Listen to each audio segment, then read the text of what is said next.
Back in 2004, WWE had quite a year. John Cena won his first singles championship. Brock Lesnar and Goldberg both left the WWE. Randy Orton became the youngest world heavyweight champion.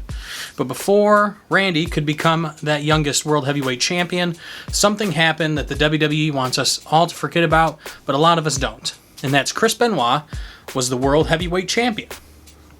Now, I'm going to get this out of the way right now.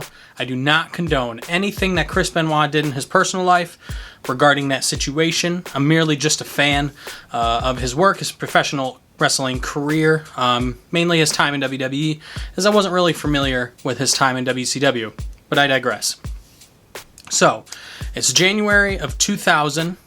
Chris Benoit debuts along with Eddie Guerrero, Perry Saturn, and Dean Malenko as part of the Radicals. They debut on Monday Night Raw. Now, after Chris debuts, he becomes more of a mid-carder. He does flirt with the main event scene for a little bit, but ultimately, like I say, he becomes a mid-carder. But by 2004, there was no denying that Chris Benoit was ready for that next step. He was ready to get into the main event scene and enter the 2004 Royal Rumble, where Chris enters number 1, and he outlasts 29 other superstars, lasting 62 minutes, becoming only the second person to win the Royal Rumble from the number 1 entrant. Now, the next night on Raw, we have Triple H and Shawn Michaels in the ring. They had just had a great match the night before at the Rumble, and they're going back and forth. Shawn wants a rematch, essentially, but out comes Stone Cold Steve Austin, and he tells Triple H that the winner of the Royal Rumble gets to choose what championship they will go for at WrestleMania. He then introduces Chris Benoit. Chris comes out to the ring and cuts a little promo on Triple H, ultimately just stating that he will be challenging for the World Heavyweight Championship at WrestleMania 20. Now let's fast forward to the February 9th edition of Monday Night Raw, where we will have the official contract signing for the match at WrestleMania with Triple H for the World Heavyweight Championship. Chris is about to sign the contract. Triple H is trying to cut a promo on him, trying to change his mind, if you will, trying to get him to not sign the contract, because Triple H, he doesn't want to face Chris Benoit at WrestleMania. As Chris is about to sign, Shawn Michaels' music hits.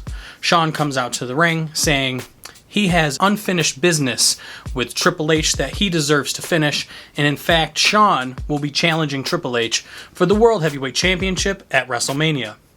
Chris goes on to say, he understands that Shawn has unfinished business with Triple H, and he deserves to finish and resolve their issues, but it will not be at WrestleMania, and it won't be for the World Heavyweight Championship. It will be Chris who will be going on to WrestleMania. Rightfully so, because he won the Royal Rumble. But then Shawn Michaels hits some sweet chin music, knocks out Chris Benoit, and he goes on to sign the contract for the match at WrestleMania 20.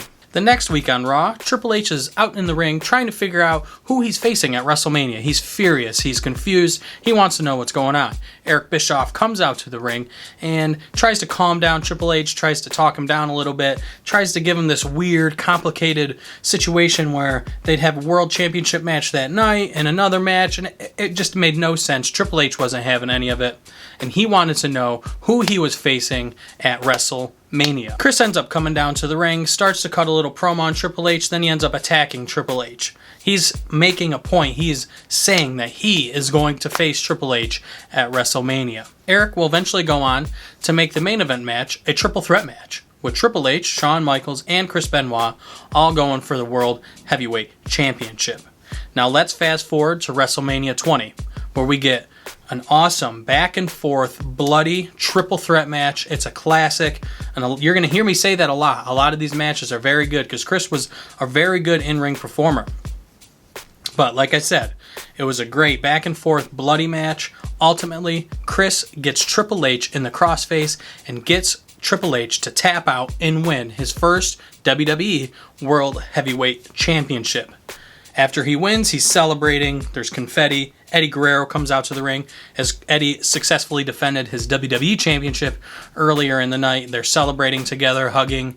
It's a great scene. It's an awesome moment for them two, and it's an awesome moment for wrestling fans that got to witness it either in person, on TV, years later, whatever. It was just a great all-around moment for the wrestling universe. The next night on Raw, Triple H is out to start the show, cutting a promo that he's the best. He's beaten all the best, even though he didn't beat Chris the night before at WrestleMania. Chris then interrupts Triple H with a nice pop from the crowd. He's the new world champion, deserving that opportunity. He comes out, he cuts a nice little promo stating he will make Triple H tap every single time they wrestle. And he repeats, tap, tap, tap. He gets his point across. He's going to make Triple H tap out every single time they're in a match. After they get done cutting their little promos on each other, they get face to face, nose to nose. And when I say nose to nose, I literally mean nose to nose. Noses are touching here. And that's not hard with Triple H. But they're nose to nose. Chris ends up attacking Triple H. Evolution starts to make their way out to the ring, but Shawn Michaels makes the save with a steel chair for Chris Benoit to try to, even the numbers a little bit. Later on, you see that Shawn wants to make sure that Chris stays champion. He wants a match down the road for the World Heavyweight Championship against Chris Benoit. The next week on Raw, we would see the first defense of Chris's world title run, and he would be going up against Rhino, where he would ultimately get the win. It was a quick match, nothing of note, nothing to note there. The following week on Raw, it would be announced that it would be a triple threat rematch at Backlash for the World Heavyweight Championship with Shawn, Triple H, and Chris Benoit. That match would ultimately end up becoming another instant classic, where Chris would go on to win and retain his World Heavyweight Championship. After Backlash, Chris would go on to defend his title against Shawn Michaels on the May 3rd edition of Monday Night Raw in a 30-minute classic back-and-forth match, and ultimately end up winning that match as well. After finally vanquishing Shawn, he entered a feud with Kane. That led to 2 matches. The first was at Bad Blood on June 13th, where Benoit would successfully defend his championship. 2 weeks later, they would have another match, this time with a stipulation. Chris would have to make Kane submit, and Kane could win by any means necessary. But ultimately, Chris would go on to win that match as well and retain his championship. Now that he was done with Kane, it was on to his next opponent, and that was once again Triple H. They would go on to have 2 matches. The first was at Vengeance on July 11th. That was a nice back and forth match as well, until we got towards the end of the match where things would get a little strange, a little kabuki-ish, as some might say. Triple H calls out for Eugene, and as he's holding Benoit, telling Eugene to get the ref, Chris gets the crossface on Triple H. Triple H is tapping out, but the ref's down. Eugene hadn't got the ref yet. Chris then hits Eugene because Eugene wouldn't get the ref for Chris Benoit as Triple H was tapping out. Triple H then hits a low blow and a pedigree. Then Eugene rolls the ref in, but Chris kicks out at 2. Triple H tries to hit Chris with a chair, but Eugene stops him, maybe having a little bit of a change of heart now. Evolution then comes out to the ring, but Benoit ends up fighting them off with the steel chair. Eugene ends up accidentally hitting Triple H with a nice solid punch, and Chris ends up rolling Triple H up for the 1-2-3 victory, retaining his championship. Kind of a sloppy, weird ending, but ultimately it was a decent match. The next night on Raw, Chris would defend his championship against Eugene. This was a no contest. There's nothing to note here. Just storyline purposes, I believe, in that segment. 2 weeks later, Chris and Triple H would have yet one more match. This time, a 60-minute Iron Man match. This was a fantastic match, classic, as I keep saying, because Chris, once again, he was a phenomenal worker. He ends up down 3 falls to 1 at one point in this match, but with only 15 minutes left, he gets Triple H to submit twice, and with seconds left, he scores a pinfall to win the match 4-3 and retain his World Championship once again.